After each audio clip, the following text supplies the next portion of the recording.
सभी किसान भाइयों को मेरा नमस्कार। साथियों, मेरा नाम अभी गोस्वामी, मैं डिस्ट्रिक्ट अमरोहा से, और आज आया हुआ हूँ मैं बड़गोती प्राकृतिक कृषि फार्म जो तहसील बिलारी के जनपद मुरादाबाद में स्थित है। तो आज हम आपको दिखाने वाले हैं कि गन्ने के साथ साथ सहफसली आप क्या कर सकते हैं। जैसे किसान भाई ने हमारे साथ देख पा रहे होंगे वीडियो में कि गन्ने के साथ हल्दी की खेती ले रखी है। तो हम अब पूरा प्रोसेस जानेंगे कि ये किस तरीके से उगाते हैं, इसका कितना प्रोडक्शन लेते हैं, इसमें क्या क्या किस तरीके से ये अपना पूरा उत्पादन लेते हैं। जी नमस्कार जी। नमस्कार जी। तो आप अभी जैसा आपने हल्दी बो रखी है गन्ने के साथ, आप गन्ने के साथ सहफसली के रूप में ले रखे हैं, तो आपने ये किस तरीके से संभव किया? देखिए, पश्चिमी उत्तर प्रदेश गन्ने का फील्ड है जी, और माननीय प्रधानमंत्री जी लगातार बोल रहे हैं कि खेती में बदलाव की ज़रूरत है। जी बिल्कुल। रासायनिक खेती को छोड़कर प्राकृतिक खेती पर आना, प्राकृतिक खेती के साथ साथ सहफसली खेती करनी है। जी, एक फसल के ऊपर आधारित रहने की बजाय जी कई फसलें गन्ने के साथ की जा सकती है। बिल्कुल उसी में से एक पार्टी हल्दी का भी है। बिल्कुल बिल्कुल। हल्दी हर घर में खाई जाने वाली चीज़ है जी और इसको किसान अगर सहफसली के रूप में करता है जी तो एक ऐसी चीज़ है जो साल के प्रोसेसिंग करे, पैकेजिंग करे, मार्केटिंग करे, जी तो वो उसको साल के 12 महीने पैसे देने वाली चीज़ है। जी जी जी डेली हर घर में खाई जाएगी बिल्कुल। और डेली ही बाज़ारों में बिकेगी। जी तो हमने ये जो काम किया है गन्ने के साथ में, आप देख रहे हैं जी हल्दी लगाई है, 8 फीट का गैप है जी और ये मल्चिंग की है। प्राकृतिक खेती की एक महत्वपूर्ण प्रक्रिया है मल्चिंग, जी क्योंकि अगर मल्चिंग नहीं करेंगे जी तो प्राकृतिक खेती करने में दिक्कत भी होगी। जी जी जब तेज धूप निकलती है तो जो ऊपर के सतह पर जीवाणु होते हैं जी वो या तो मर जाते हैं, नीचे चले जाते जी। हैं, तो फसल को लाभ नहीं मिल पाता। जी जी जब मल्चिंग करेंगे तो सीधी गर्मी, सीधे सूरज की रोशनी ये मिट्टी पर नहीं पड़ेगी, जी ये मल्चिंग के ऊपर पड़ेगी, नीचे ठंडक बनी रहेगी। जी तो वो जीवाणु यहीं रहेंगे, कहीं दूर नहीं जाएंगे, इनकी जड़ों के आसपास रहेंगे। सबसे बड़ा फायदा आप मल्चिंग का ये भी है कि घास का प्रभाव कम हो जाता है। हाँ, वो दूसरा है कि जब मल्चिंग होगी तो उसमें घास पैदा नहीं होगी। बिल्कुल बिल्कुल। जहाँ घास देखते हैं वो ये कारण होता है जमने का, जमीन के ऊपर धूप लगी तो खुला रोशनी मिली तो जितने भी खरपतवार हैं वो जम के आते हैं। जी जी जी और ये मल्चिंग इस गन्ने की जो वेस्टेज है, जो पत्ती है इसकी, उसको किसान आग लगाते हैं। जी आग लगाने के बाद फिर वही दिक्कत हो जाती है, जीवाणु मरते हैं। जी, मिट्टी का टेम्परेचर भी बढ़ जाता है। मिट्टी भी खराब होती है। जी बिल्कुल। इसको जब हम गन्ना छीलते हैं, जी गन्ना काटते हैं, जी। उस समय इसके हम पुले बंधवा के पत्ती के जी एक तरफ को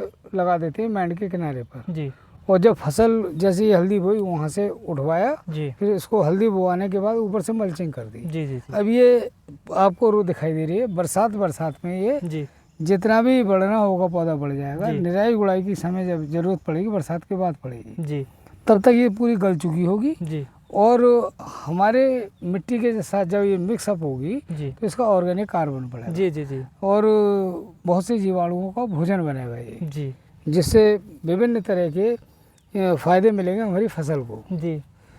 अब इसके ये अभी थोड़ा हमारी लेट हो गई लगाने में, मई में लगी है।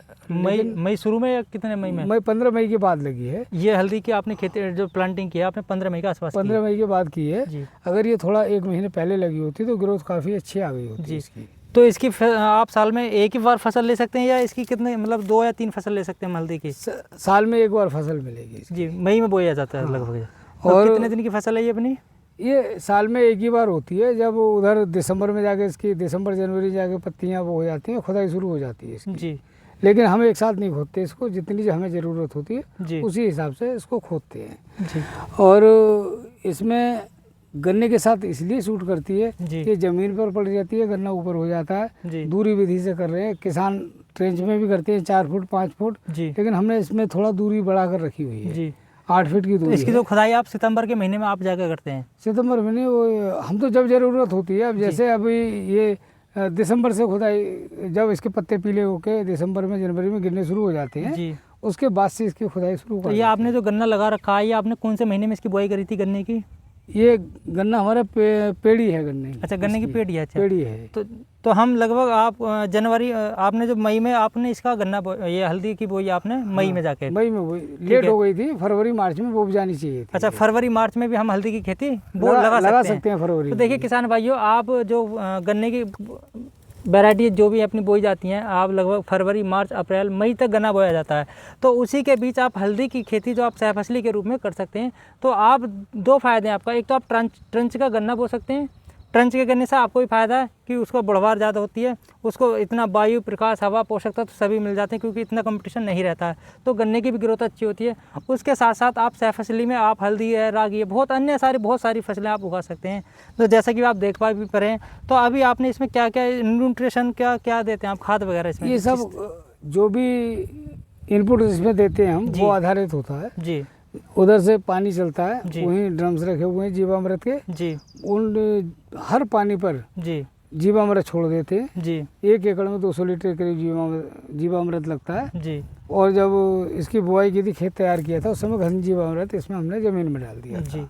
तो इसका आप कंद बोते हैं, जो हल्दी का कंद होता है वो बोते हैं, या प्लांट करते हैं, क्या करते हैं? हल्दी जो खुदती है हमारी जी। वही बीज है उसका। जी। अगर हम प्रोसेसिंग में चले जाते हैं जी। तो उसको उबाल के, सुखा के, पीस के जी। वो खाने के काम आ जाती है। अगर कंद साबुत रखा जाए जी। तो एक एक कंद करके उसमें से निकालते हैं, जी। जो पूरा जड़ का गुच्छा निकलता है इसका। जी। जी। जी। उस कंद को ही बो दिया जाता है। अच्छा अच्छा अच्छा। और एक चीज़ और बता दूं मैं जी। कि जब हम प्राकृतिक खेती की बात करते हैं, प्राकृतिक खेती में जो सह फसल की बात है, जी। इसमें एक मल्टी लेयर सिस्टम भी होता है। जी। आपने मान लीजिए इधर हल्दी खोदी और इधर दबा दी, जी। जनवरी में ही खोदी, जनवरी में ही दबा दी, जी। उसके ऊपर जी। दूसरी फसल जी। लगा दिए। साग संबंधित फसलें होती हैं, उस समय धनिया लगा सकते हैं, जी। मेथी लगा सकते हैं, पालक लगा सकते हैं, मूली लगा सकते हैं, जी। जो नालियाँ बनती हैं उसके ऊपर। और बहुत सी ऐसी फसलें हैं जो ज़मीन पे हो जाती हैं, जी। उनको लगा सकते हैं। उनके साथ में बेल वाली फसलें लगा सकते हैं ऊपर बांसों के सहारे से। जी। जी। तो जब ये नीचे साग वाली फसलें कटेंगी, जी। वो उस दौरान निबट जाती हैं 2-3 महीने में, जी। जब इसके जर्मिनेशन का समय आता है। अच्छा अच्छा अच्छा। तो इसको ये नहीं है कि आपने अगर जल्दी दबा दिया ज़मीन में जी। तो ये खराब हो जाएगी। जी। ये ऐसी सुरक्षित पड़ी रहेगी जी। और अपने समय पर आकर इसमें जर्मिनेशन शुरू हो जाएगा। ये भी बहुत अच्छी बात है। आप इसके हल्दी के, अदरक के, इनके साथ में जो जड़ के अंदर रहने वाली चीज़, हल्दी और अदरक ऐसी चीज़ है, जी। इनको आपने नीचे दबा दिया, उसके ऊपर दूसरी फसल ले ली, तीसरी फसल उसके ऊपर आके चली गई।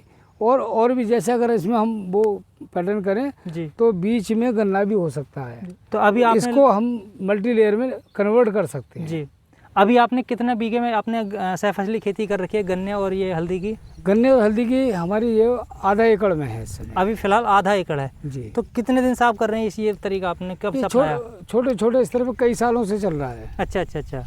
पहले उधर लगाई हुई थी, उधर से इधर आ गए, जी। और आज तक ये कभी, क्योंकि समय समय बीच बीच में खुदती रहती है, जी। तो ये कभी नहीं हुआ कि जैसे गेहूं एक साथ निकला कितने कुंटल निकल गया। जी। अब वो पैमाना अभी तक निर्धारित नहीं हो पाया है, अच्छा अच्छा। क्योंकि पता चला 1 कुंटल की ज़रूरत है तो 1 कुंटल खोद ली, जी। 2 कुंटल की ज़रूरत है 2 कुंटल खोद ली। जी। पूरा खेत एक साथ कभी नहीं खोदा। अच्छा, एक समय किसानों भाइयों के साथ एक समस्या हो रहा है कि आपने भी देखा होगा कि आवारा पशु बहुत होते हैं, तो उन आवारा पशुओं से, गाय से या किसी भी बिझार से उन हल्दी की खेती को कोई नुकसान? आवारा पशु तो छोड़िए साहब, जी। हल्दी को तो किसी जो बहुत से घास खोदने वाले जी। घूमते रहते हैं उनसे भी नुकसान नहीं है, जी। बंदरों से भी नुकसान नहीं है, जी। पशुओं से भी नुकसान नहीं है, जी। सूअर आ जाते हैं उनसे भी नुकसान नहीं है। जी। कोई भी ऐसा वो नहीं है कि बाहरी व्यक्ति या बाहरी कोई भी चीज़ इसको नुकसान पहुंचाए। अच्छा अच्छा अच्छा। और एक सबसे बड़ी बात ये है जी कि जितनी बीमारियां जी। अन्य फसलों में लगती हैं, इसमें बीमारी भी नहीं लगती। अच्छा, जो भी इंसेक्ट लगता है या फंगस वगैरह लगती है अदर फसलों के मुकाबले इसमें कम लगती बहुत है? कम। अच्छा, बहुत कम। बहुत कम। अच्छा। तो उसका इंतजाम भी हो जाता है। जब प्राकृतिक खेती कर रहे हैं हम, 10 पर्णी अर्क, नीम का तेल और चीज़ें लगाते रहते हैं। अच्छा अच्छा। तो उससे भी बचाओ इसका। मतलब ये बहुत जल्दी किसी चीज़ की चपेट में आने वाली नहीं है। अच्छा अच्छा तो अच्छा। जैसे बहुत सी फसलें नाजुक होती हैं जी। तो वो चपेट में आ जाती है, वो इसकी चपेट में नहीं आती। अच्छा अच्छा। किसानों के लिए गन्ने का बेल्ट है, ट्रेंच में गन्ना बो रहे हैं, जी। उसमें हल्दी का भी बहुत अच्छी तरीके से जी। वो बो सकते हैं। जी। और उसके बाद चाहे थोड़ा बोएं पहले। जी। अपने घर में भी हल्दी काफ़ी खाई जाती है, अपने लोकल स्तर पर, अड़ोस पड़ोस में। जी। एक मौसम ऐसा आता है जी जो हल्दी की सबसे ज़्यादा खपत होती है जी। इसमें।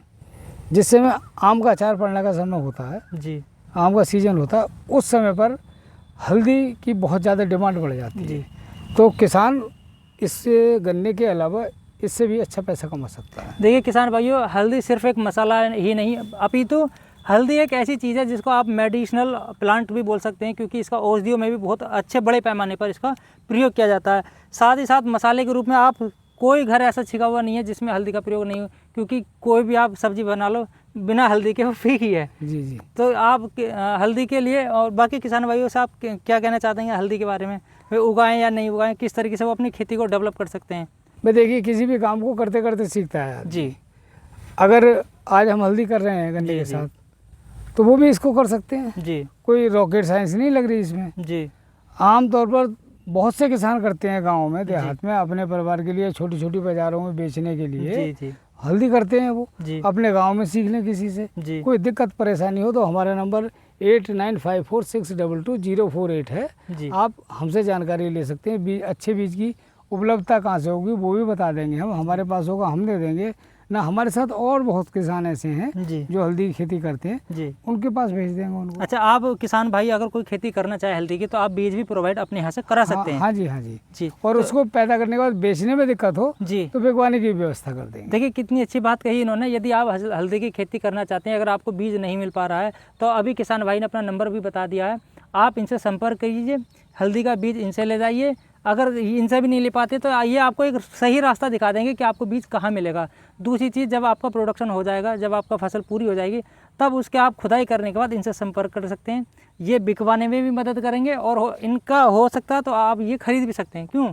हाँ, वो बात वही है, बिकवाने में मदद करेंगे या प्राकृतिक तरीके से काम हल्दी अगर पैदा करेंगे तो जो हल्दी मार्केट में जिस रेट बिक रही जी। है उससे बड़े हुए रेटों में उनकी हल्दी बिकवाएंगे। जी, या जी। प्रोसेसिंग करने का तरीका बता देंगे जी उनको। जी जी वो नहीं कुछ नहीं कर पाएंगे। वो कहेंगे कि साहब हमें तो हल्दी का जो पैसा देना है दिलवा दो। जी। तो हमारे बहुत से साथी हैं जो प्रोसेसिंग करते हैं, जी जी जी। उनके यहाँ तो व्यवस्था इसमें करा प्रोसेसिंग देंगे। का क्या तरीका रहता है? प्रोसेसिंग का ये है कि हल्दी खोदी, जी उसके बाद उसको उबाला, सुखाया, फिर जी। पीसा, जी वो पैक किया, मार्केट में बेच दिया। वो अपने अपने अलग अलग ट्रेडिंग अलग अलग तरीके कर से देते हैं। हाँ। भाई वो मेरा यही संदेश है कि आप प्राकृतिक खेती की तरफ जाइए। सरकार भी कहीं ना कहीं बढ़ावा दे रही है, आप चैनल के माध्यम से भी सीख सकते हैं। हम अपने इस चैनल के माध्यम से आए दिन नई नई चीज़ों के बारे में बताते रहते हैं। अभी हल्दी के बारे में बताई, उससे पिछली वीडियो में हमने रागी के बारे में बताया, उससे पहले कई वीडियो हमने फीडबैक डाले हुए हैं। तो इन चीज़ों पर आप थोड़ा ध्यान दीजिए। बाकी अगली वीडियो में मिलते हैं, तब तक के लिए नमस्कार, जय हिंद। चैनल को सब्सक्राइब जरूर करें, वीडियो को शेयर जरूर करें। धन्यवाद।